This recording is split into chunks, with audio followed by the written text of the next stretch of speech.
இன்றைக்கி நம்ம வீட்டில் பொங்கல் அன்றைக்கி என்னென்ன பண்ணலான்னு பார்க்கலாமா? இன்றைக்கி பாருங்கள், இது குழம்பு சாம்பார் வைக்கிறதுக்கு ஒரு சட்டி வாங்கினேன். நல்லாயிருக்கா? இப்போ வந்து இதில் சாம்பார் வச்சுக்குவோம். இது ஒரு எண்ணெய் சட்டி ஒன்று வாங்கினேன்.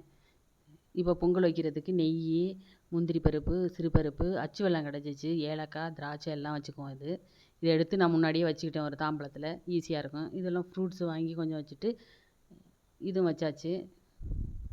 பாருங்கள், இது வாழைப்பழம்லாம் எல்லாமே வாங்கிட்டு வந்தாச்சு. இப்போ இது வந்து சாம்பாருக்கு இந்த வெஜிடபிள்ஸ் வந்து நான் ஒரு 11 காய் வச்சுருக்கேன். இப்போ விளக்கேற்றிக்கலாம்.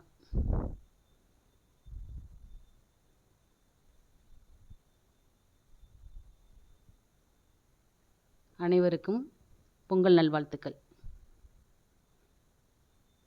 இப்போ விளக்கு ஏற்றிட்டு அதுக்கு பிறகு நம்ம பொங்கல் வைப்போம். சாம்பார் வச்சாச்சு. சாம்பார்லாம் முன்னாடியே போட்டிருக்கு. இப்போ வந்து இது வந்து சக்கரை பொங்கலுக்கு, இது வந்து வெண்பொங்கலுக்கு வச்சுக்குவோம்.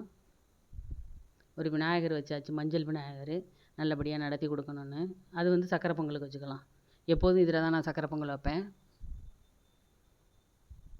வெண்பொங்கல் கொஞ்சம் கூட போடுவோம்ல அரிசி, அதனால் கொஞ்சம் பெருசு. இதில் வெண்பொங்கல் வச்சுக்கலாம். அரிசியை முதலே நான் கழுவிட்டு ஊற வச்சுருக்கேன். ஒரு 10 நிமிஷத்துக்கு. கொஞ்சோண்டு மஞ்சள் வச்சுக்கலாம், குங்குமம் வச்சுக்கலாம் நிலப்படியில். இந்த பூ அழகாக இருந்துச்சு, இது வாங்கினேன். கரும்பு வெட்டுறாங்க சாமி கும்பிட்றதுக்கு. நல்ல கரும்பாக இருந்துச்சு, நல்ல கட்டையாக.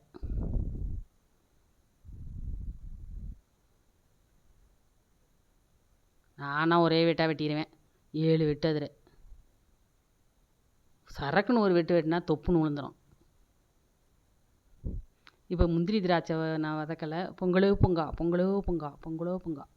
இப்போ பாருங்கள், இது சக்கரை பொங்கல் ரெடி ஆயிடுச்சு. இப்போ முந்திரி திராட்சை எல்லாம் போட்டுக்கலாம். ஏலக்காய் போட்டு மஞ்சள் கொத்து கட்டிட வேண்டியதான். இது வந்து விநாயகருக்கு கொஞ்சம், சக்கரை பொங்கல் கொஞ்சம், வெண்பொங்கல் கொஞ்சம் வச்சுருவோம். அடுப்புக்கு கொஞ்சம் வச்சுருவோம். இப்போ கொஞ்சோண்டு வாழைக்காய் வறுத்துடலாம்.